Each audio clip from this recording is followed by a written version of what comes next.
Dans cette vidéo, je vais vous parler de deux choses.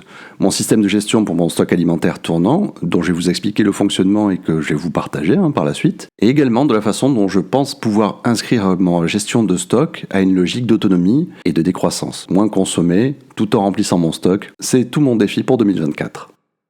Bien le bonjour, chers prévoyantes et prévoyants. La décroissance. Concept politique, économique et social datant des années 1970, mais terriblement d'actualité, qui affirme que la croissance économique ne permet pas d'améliorer les conditions de vie et nuit à la durabilité du développement. Effectivement, il semble paradoxal de penser être en mesure de garantir un avenir sociétal sur les plans humains et écologiques dans un système qui te pousse à surconsommer. Même s'il me paraît illusoire de penser pouvoir arrêter toute forme de consommation, comme ça, d'un coup, il est tout à fait possible dans un premier temps de tendre vers un modèle plus responsable, en réduisant le volume d'achat, en privilégiant les circuits courts, la permaculture, la réparation plutôt que le remplacement, ou encore les produits de qualité. Car, comme disait Papy, on n'a pas les moyens d'acheter le premier prix. Et pour le paraphraser, il vaut mieux acheter une fois bien que 15 fois mal. C'est dans ce contexte que va s'inscrire mon objectif d'autonomie en 2024, mais avant d'aller plus loin, il est nécessaire de savoir d'où on part. Quand on parle d'autonomie, on parle de ce vœu pieux de s'affranchir totalement du système économique dont on dépend, et sans pour autant s'exclure du tissu social qui y est greffé. Autrement dit, il est tout aussi important de réfléchir à la manière dont on veut faire société qu'au fait de s'en détacher. Tout d'abord, je vais vous parler de mon stock alimentaire tournant. Alors, un stock alimentaire tournant ou dynamique, c'est une approche du stockage de nourriture qui vise à constituer un approvisionnement régulièrement renouvelé et consommé dans le temps. Alors, contrairement à l'idée du stock statique, où les aliments principalement lyophilisés, en conserve ou des rations très longue durée sont stockés pour une longue période, un stock alimentaire tournant implique de consommer et de remplacer régulièrement les produits pour maintenir un approvisionnement frais et viable. Ce type de gestion présente un double intérêt. Tout d'abord, la place qu'il prend.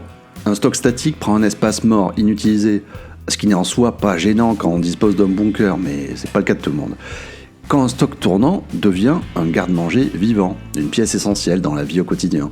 Il s'adapte de fait plus à tout type d'espace, notamment en ville, en appartement, etc. Ensuite, il permet de varier l'alimentation en y intégrant des éléments plus frais et variés que dans un stock statique. Ceci étant, avoir l'un n'empêche pas d'avoir l'autre. Il est même possible d'en faire une version hybride. Tout est affaire de place et de moyens. Il est à noter que le lieu de stockage doit quand même être maintenu à une température inférieure à 24 degrés et surtout à l'abri de la lumière. Pour constituer mon stock, j'ai d'abord établi une liste d'aliments suffisamment variés en m'inspirant de listes préexistantes sur divers sites de nutritionnistes et de survivalisme. J'ai ensuite défini la quantité moyenne nécessaire pour une personne pour un mois en tenant compte de la composition de mon foyer. Et pour finir, j'ai ramené ce total en portions moyennes dont j'ai précisé l'apport en calories en proratisant selon les valeurs de référence. Et enfin, j'ai acheté des éléments petit à petit en ajoutant du plus 1, du plus 2 à la liste de courses habituelle. Aujourd'hui, sur un petit espace, j'ai environ 4 mois de nourriture pour 3 personnes.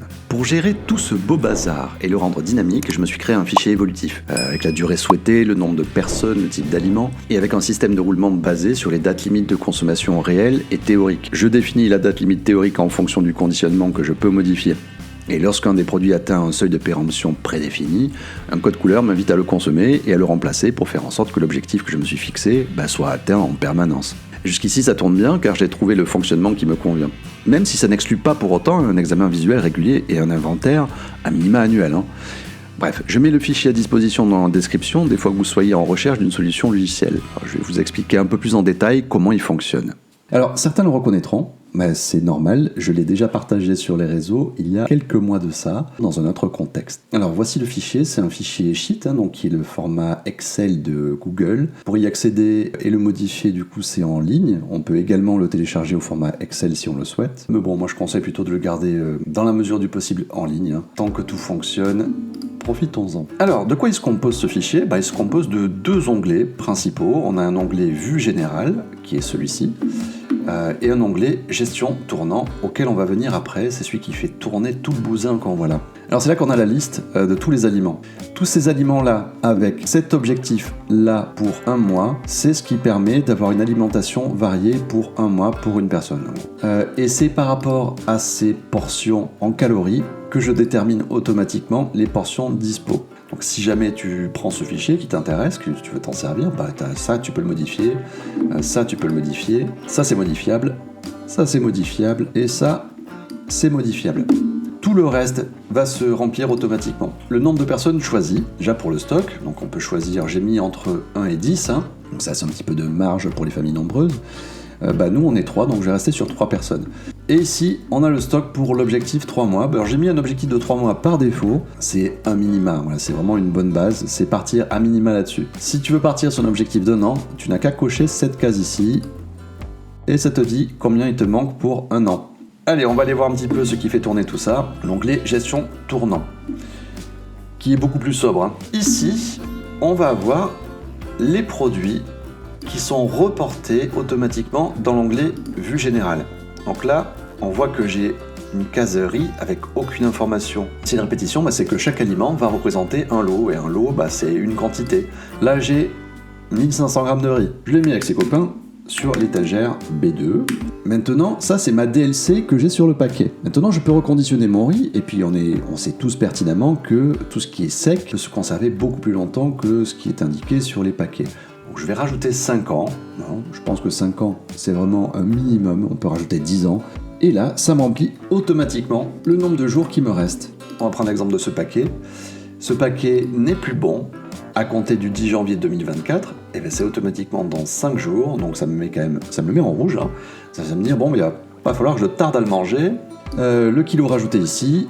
On va retourner dans l'onglet vue générale. Et on est passé à 2,5 kg, ça y est. Ce paquet n'est plus bon dans 5 jours. Tout ce que j'enlève, c'est ces lignes-là. On supprime le contenu, la case est vide, on revient ici, je suis redescendu à 1500 grammes.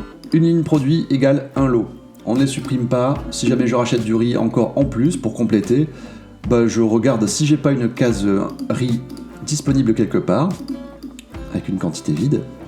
Si c'est pas le cas, tiens j'en ai un là, je remplis ici. Mais jamais je supprime ça. Et si j'ai pas du tout, là, j'ai rien de disponible, je rajoute ici, du riz.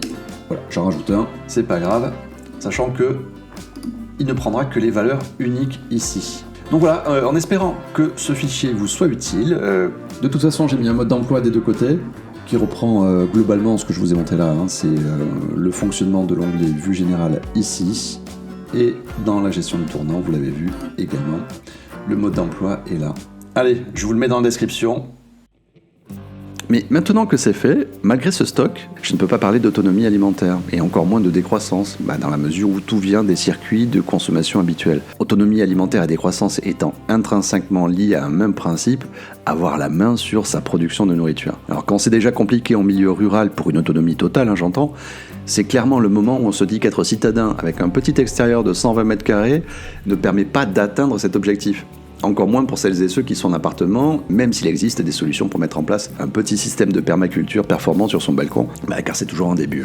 Mais alors, comment atteindre un objectif de stock alimentaire tournant tout en réduisant sa dépendance à la société de consommation ? La résilience alimentaire, résidant principalement dans la capacité à assurer une continuité de l'alimentation dans une situation dégradée, il conviendrait d'arriver à ne plus dépendre d'une seule source d'approvisionnement. Et c'est là qu'interviennent la notion de circuit court, de troc, de service contre biens, de permaculture et de techniques de conservation. Faire sécher sa viande, faire des bocaux, etc. Bref, il n'y a aucun intérêt à réinventer la poudre, c'est de cette manière que vivaient les anciens, et c'est de leur savoir dont on a besoin. Et pour ça, je vous renvoie vers la Bible en la matière, l'encyclopédie de l'autosuffisance. Et c'est également là où je vous renvoie vers ce que je disais en début de vidéo, réfléchir à la façon dont on veut faire société. Car les prêts d'outils, les trocs, les services rendus qui font déjà sens en milieu rural peuvent le faire également en milieu urbain. Et c'est dans cet état d'esprit que j'entame l'année 2024. Dans un premier temps tout seul, et ensuite en entretenant un petit réseau local dans lequel tout le monde a quelque chose à apporter à chacun. Quand tout ce beau monde, alors avec un balcon ou un petit jardin, est en mesure de mettre en place un petit potager, avec un peu d'organisation, d'envie et de temps, il est possible de définir une diversification des récoltes, puis de mettre en place 2 à 3 sessions de mise en bocaux dans l'année et de fait contribuer au roulement du stock alimentaire. La finalité étant d'acquérir et d'entretenir des compétences essentielles pour l'autosuffisance alimentaire et de réduire en partie la dépendance à la société de consommation. Merci d'avoir regardé cette courte vidéo, une forme d'échauffement pour démarrer l'année. D'autres viendront plus régulièrement avec des tests de produits, des rencontres et d'autres sujets encore. J'attends avec impatience de lire vos commentaires, notamment sur les stratégies et solutions que vous mettez ou que vous mettriez en place pour assurer tout ou partie de votre stock alimentaire en autonomie. En attendant, je vous souhaite à toutes et tous une très bonne année 2024 dans la santé, le bonheur et la préparation. Ciao!